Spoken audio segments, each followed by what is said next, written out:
Hello guys, so first thing, usually always have to start off with apologies. I have to keep my ceiling fan on because it is like 100 degrees. Right now it's so hot in California, it's ridiculous. And I know it makes a lot of noise, but I would be miserable if I kept it off while filming this video. Like, I'll just be sweating up a storm. I can't do it. So yeah, I'm gonna keep it on, and it's been on for the past like few videos because it's so hot and I wish I could turn it off, but I really can't. Yeah, so I'm sorry if it makes a lot of noise. Hopefully it won't make a lot of noise, but yeah. Alright, that aside, let's get into what this video is really about. I will be doing my June wrap-up. I read a total of 12 books, which I have no idea how the heck I did that. That's more books I've read than I've read in like 5 years. I don't know how I did it, but yeah, I am really proud of myself, obviously, because that is so many. I just had a really good reading month. I had so many books I wanted to read, so I just flew through them. And yeah, most of them were really good. So I am looking forward to showing you guys what I read, so let's get started. So I started off June reading Hunger by Michael Grant. This is the second book in the Gone series. I have talked about the series non-stop on this channel, but it's just my favorite series. I love it. I love this one a lot. I gave it like 5 stars. I gave the first one like a 4.5, but I actually kind of like this one better. It was really good. It had so much action in it. I don't want to go into what it's about because I have to explain the first one, and this is the sequel. So yeah, but I did do a book review on the first book, and I did a book review on this book. So if you want to check those out, you can. And yeah, that'll just explain the synopsis there, but I really like this one. Next, I read Rebel Belle by Rachel Hawkins. I love this book so much. This is another book I've been reading about lately.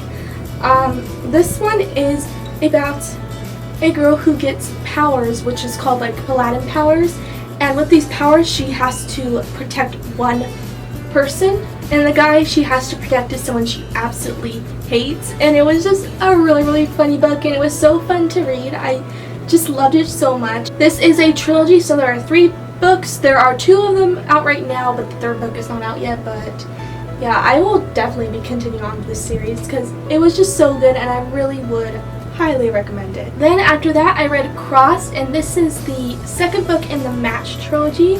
Matched was an okay book for me. I didn't absolutely love it, but I enjoyed some parts of it, so I did think, okay, I'll read the next one. The 2nd book it just went downhill. It was so bad. I don't even know how I managed to finish it, because for most of the time I was bored out of my mind. Like, this book had nothing in it. There was no conflict, there was no climax.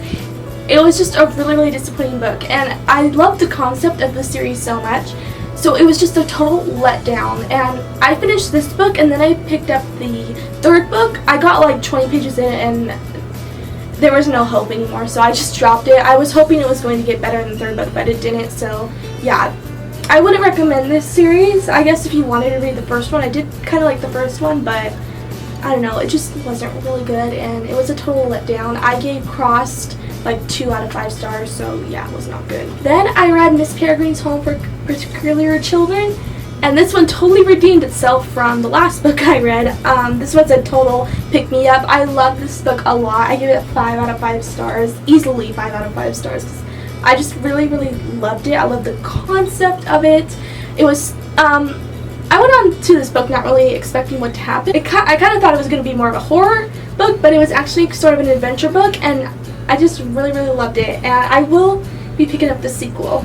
And this book is about a boy who has heard stories from his grandfather from when he was little of these kids with like supernatural powers who live on this island.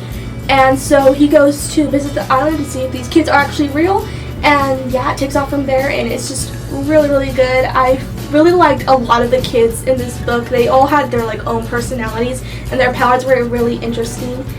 And yeah, it was just really good, and I cannot wait to finish up this series. And then I read To All the Boys I Loved Before. This was a book for a read-along with price is wrong on YouTube, and there's a Goodreads group for it, so I decided to pick it up so I can participate in the read along, and I really like this book. It's a definitely really cool contemporary, and I mentioned before I love my contemporary, so I really like this.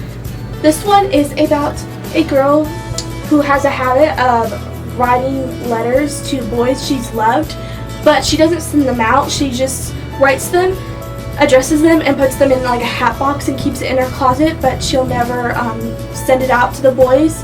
It's just kind of like a her trying to get over these crushes by writing out these letters, and then she'll forget about them.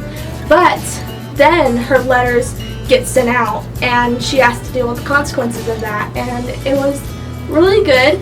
The only problem I had is Laura, the main character, was really immature and kind of whiny, so that bothered me at some point. I liked her character overall, but sometimes she just needed to stop being a baby, so I knocked that down a star, so I gave this 4 out of 5 stars. I liked it most overall. Then I decided to pick up the sequel to Rebel Belle, so I read Miss Mayhem. This one is way shorter than Rebel Belle. It's like kind of like a novella size, I don't know, but it's a little book. I liked this just as much as Rebel Belle. I thought it was really good. This one has gotten a lot of mixed reviews. Some people really love it, some people really don't, and think it's kind of a letdown, but I really loved it.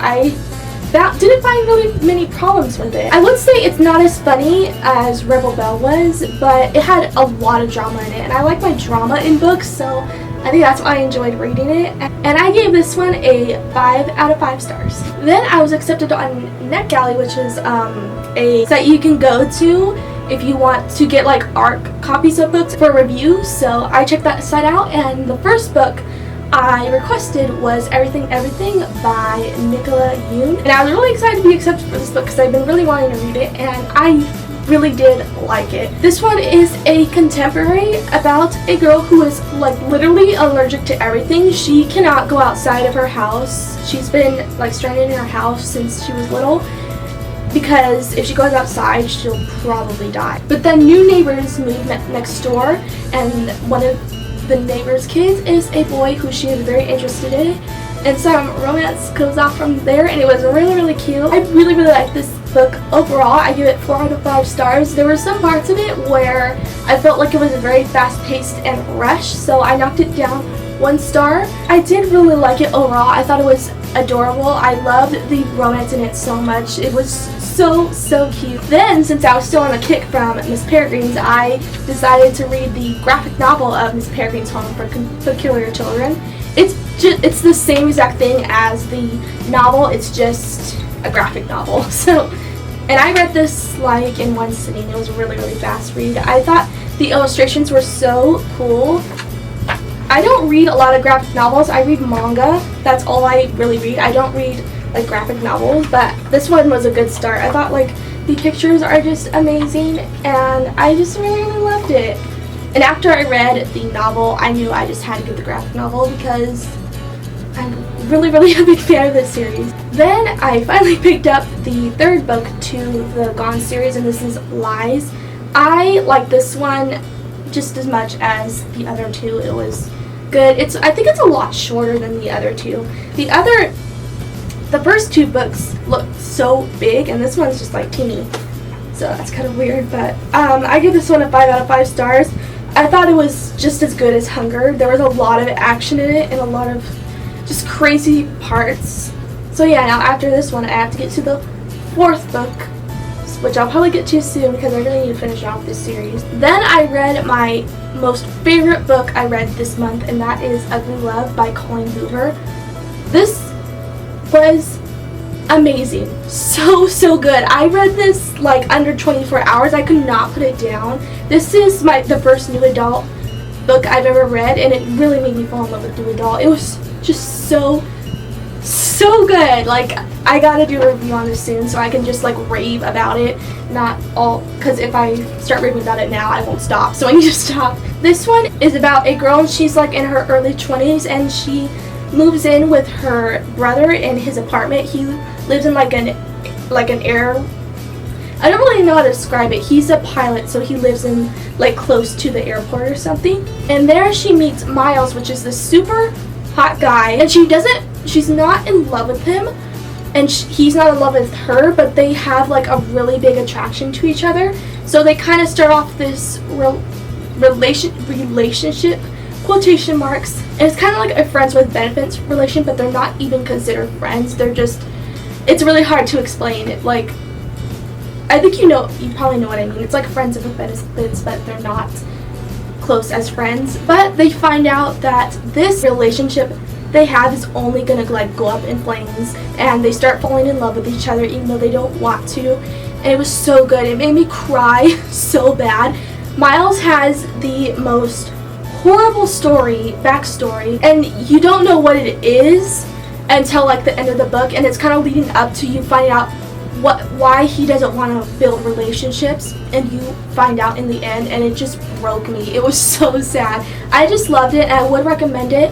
Although if you are under 18, I would not recommend this because this has some explicit stuff in it that kids should not be reading. If you are into new adult, I would recommend this one a lot because I just loved it. Then I reread a book, and I read Every Day by David Levithan. This is my favorite book of all time, not even kidding. I love this book so much. And I reread this because I got an art copy of the companion novel to it, which is Another Day, so I wanted to reread this. And I didn't really like sit down and read it. I kind of skimmed over it because I had so many other books I needed to read, so I just skimmed through it and I fell in love with it all over again. I just love this book so much. This book is about A, and A is someone who does not have a body of his own, and what he does is every day he wakes up in the body of a different person and lives their lives for a day. And one day he meets Rhiannon, which is this girl he immediately just falls in love with, which is risky for him because since he changes bodies every day, he tries not to get close to anyone because he's not going to be there the next day. But he cannot help it. He falls in love with this girl, and he is trying to find a way back to her in these other person's bodies, and it's just so good. This one has amazing themes about, is it really the person's body you're in love with, or is it the person inside? That is like the main theme of this. It's just so good. Read it. I'm telling you. Read it soon because I just love it, and yeah, obviously it's a 5 out of 5 stars for me. And the last book I read, and I actually just finished this last night, is Landline by Rainbow Rowell. I enjoyed this book a lot. This one was really fun to read. This one is about a woman, and her relationship with her husband is getting kind of strained. So her and her family had plans to go to Omaha for like the holidays, but she is a TV sitcom writer, and she had like this big project she had to do, so she had to stay home. So her husband and her kids, her 2 girls, leave for Omaha without her, and she stays behind. And she decides to stay at her mom's house most of the time, and her mom has this yellow phone, like one of those old style phones, and she decides to call her husband on it. But it turns out that she's actually talking to her husband from 1998, which is like 19 years ago to her. So this phone kind of turns out to be a magical phone, and she's talking to her husband before they got married. It was really good, and really interesting concept of like magical realism. I just really liked it. I found though I couldn't relate to this book as much because this is obviously about a woman in her like late 30s, and I am 19, and I don't have a family. I'm not married. I don't have kids. I didn't really connect with her feelings, but I did like the concept of this magical phone. I thought it was really good, and I gave this one a 3.5 out of 5 stars. So that completes my wrap up. I'm really proud of myself. That was a lot of books. So thank you guys for watching. I hope you enjoyed watching this video, and I will talk to you guys in my next video. Bye.